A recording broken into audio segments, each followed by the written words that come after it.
สนั่นแผ่นดินลาวเรียกหา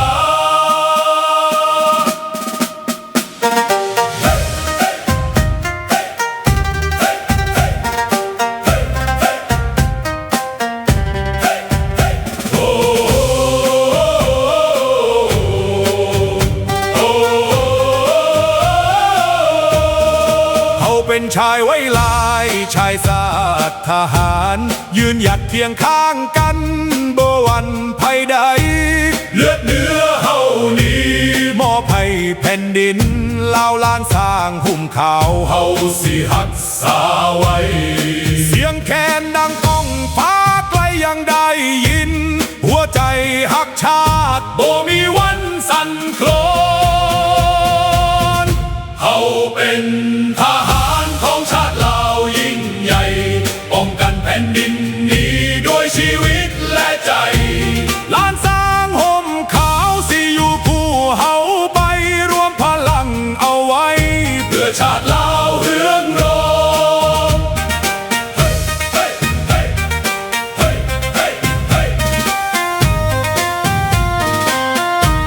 ยามศึกมาไกล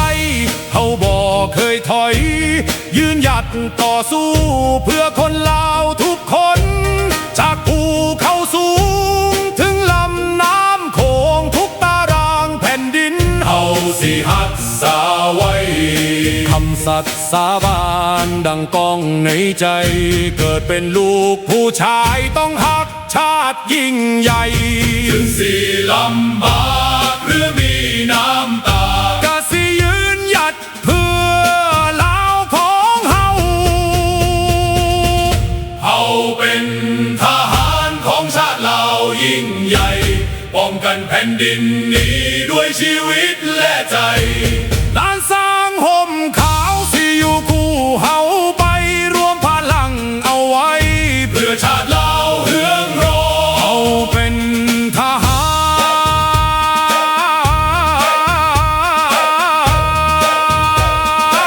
รของชาติลาวยิ่งใหญ่ป้องกันแผ่นดินนี้ด้วยชีวิตและใจ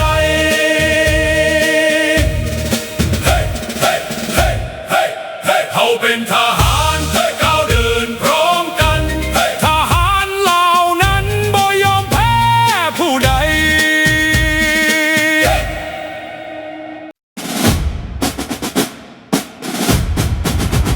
ศาสตร์เราตั้งแต่เดินมาขึ้นชื่อลือชาอยู่ในอาเซียนศาสตร์เราผูกพันไมตรีหวังสามัคคีหักพ้องกันหักศาสตร์หักประเทศเขา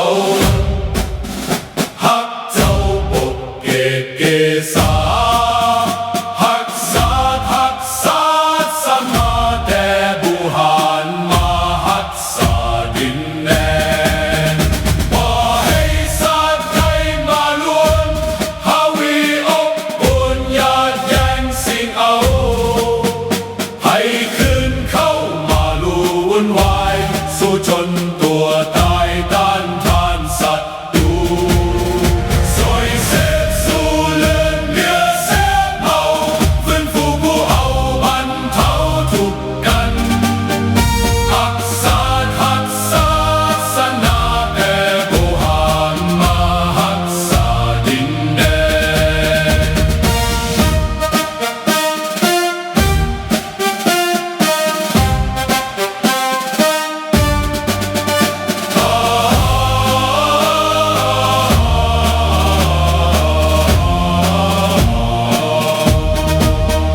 บ่ให้ศาสตร์ใดมาล้วนฮาวีลบกวนญาติแย่งสิ่งเอาให้คืนเข้ามาลู่วุ่นวายสู้จนตัวตายต้านทานศัตรูสวยเสพสู้เลือดเนื้อเสียเมาฟื้นฟูผู้เอาบรรเทาทุกข์กันสวยเสพสู้เลือดเนื้อเสีย เ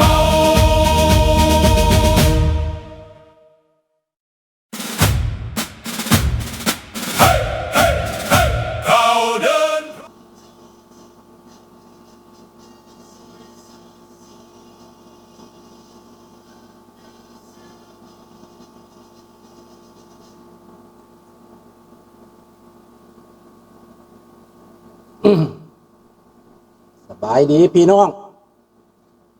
ลูกหลานคนลาวคนไทยอยู่ไสก็แล้วแต่ที่หักหอมเสรีภาพและประชาธิปไตยทุกท่านแป๊บเดียวเด้อพี่น้องปิดแอร์ไว้ก่อนเสียงมันดัง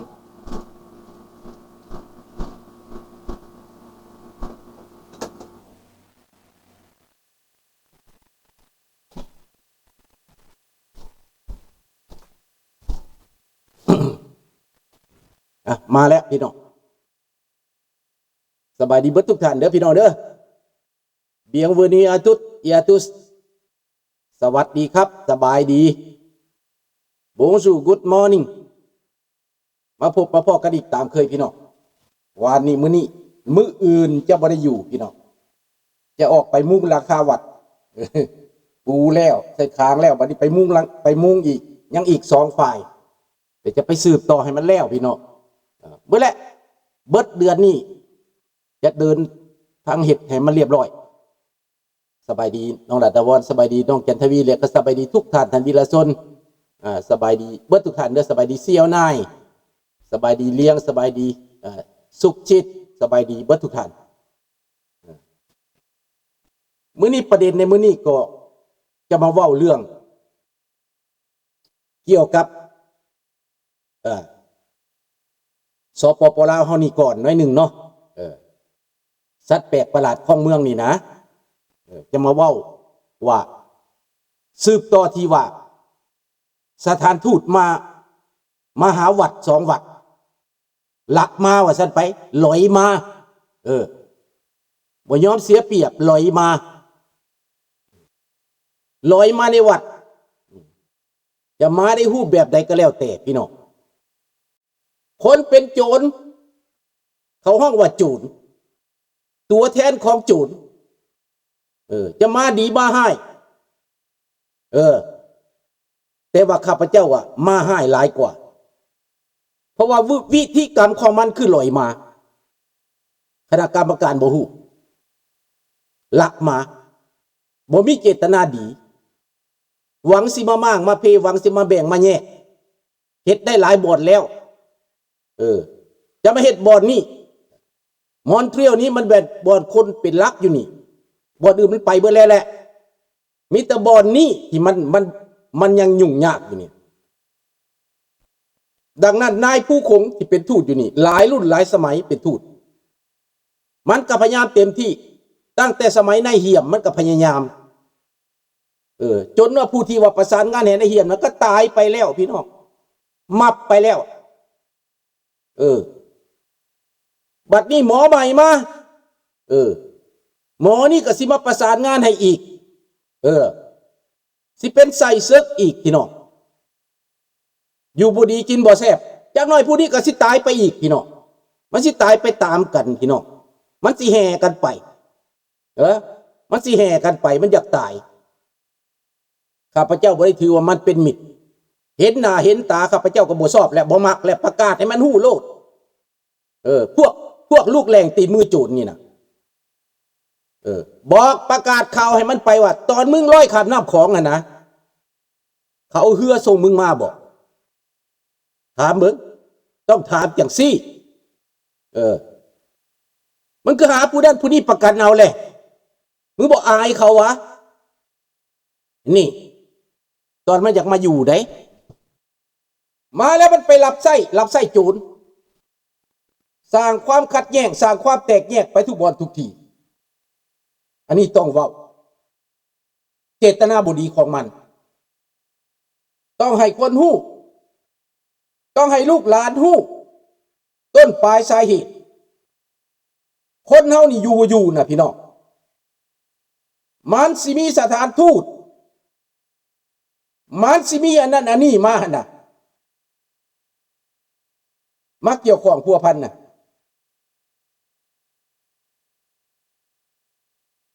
พี่น้องอยากให้พี่น้องเขาเข้าใจว่าเสียงมันนองในหนึ่งเด้อพอเด็กน้อยบ่ได้เด็กน้อยอยู่บ่ได้ไปโรงเรียนมันวีเคชั่นแล้วเสียงมันจะนอง1 พอ 2ทึกอยู่นี่มันลีดรถลีดนั่นลีดนี่มันดังเนาะดังนั้นพี่น้องเรื่องนี้ เขาจะปล่อยให้มันแบบลุกลานแทรกแซงเขาบ่ได้เขาจะต้องเข้าใจเขาจะต้องรู้จักเหตุผลคนลาวเขานี่นะความหักความสามัคคีที่หนีมาเป็นอพยพนี่นะบ่มีหยังจะมาแบ่งแยกเขาอีกของมีบทเรียนแล้วเขาจะบ่ให้โจรเขาจะบ่ให้รัฐบาลที่มีอำนาจป่าเถื่อนนั้นมาแบ่งแยกเขาอีกเขาไปเบิ่งประวัติศาสตร์เบิ่งตั้งแต่ก่อนประวัติการเมื่อบ่เป็นประวัติศาสตร์ก่อน1975เงินกี่เปียงจันทน์ใช้ได้ทั่วพระราชจักรลาวเป็นราคาคำบาทหนึ่งบ่เกิน 10,000 กีบเงินเดือนทหารพนักงาน 10,000 กีบขึ้นไป1973ข้าพเจ้าได้ 20,000 กีบมันซื้อคำในจักบาทไล่เบิ่งเมียข้าพเจ้าได้ 12,000 กีบใน1973ใน74ได้พี่น้องมาไล่เบิ่งดูเดี๋ยวนี้ราคาเท่าใด 10,000 กีบซื้ออย่างได้เนี่ยมันเบิ่งเอาสัดว่ามันสมควรแนวใดก็ให้เบิ่งเอาบ่ต้องแปลยากดอกพี่น้องเศรษฐกิจนะบ่ต้องไปเรียนเศรษฐศาสตร์มาดอกไก่ตัวหนึ่งเท่าใดน้ำตาลทงน้อยหนึ่งเท่าใดกิโลหนึ่งเท่าใดข้าวกิโลหนึ่งเท่าใดคู่มือนี่ประชาชนเฮ็ดแทบตายก็บ่พอกินซื้อยังบ่ได้ประชาชนคือทาสตอนมันเข้ามามันบอกว่าสิให้เสมอภาคตกน้ำหัวเพียงกันมันว่ะแต่เดี๋ยวนี้มันเป็นมหาเศรษฐีจากเกือบแตะจากเกือบติดหลุดเป็นมหาเศรษฐีเป็นเจ้านายเป็นผู้ขายซาดเป็นผู้กอบโกยโกงเกินลาวนอก50 ปีต่อมาลืมกับพืชตัวเองไปรับไส้เขากลายเป็นหมาพานหับไส้เขาตัวการ2ตัวนั่นแหละที่นำทูตเข้าวัดนี่นะข้าพเจ้าสะขอประนามไปจนฮอดมือมันตายฮอดมือวันตายของมันนี่ความชั่วความเลวอันนี้นะจะบ่มีวันให้อภัยมันอันนี้แหละพี่น้องความจริงถ้าบ่มีต้นปลายสาเหตุเขาจะบอกว่าคนลาวในทั่วโลกนี่นะถ้ามีหัวใจก็มาทางนี้ถ้าบ่มีหัวใจก็เซินไปทางพุ่นเซินท่านบ่มีหัวใจนะใครมีหัวใจละมาทางนี้จะหนุ่มน้อยหนุ่มใหญ่ก็ตามจะเฒ่าจะแก่ก็อย่า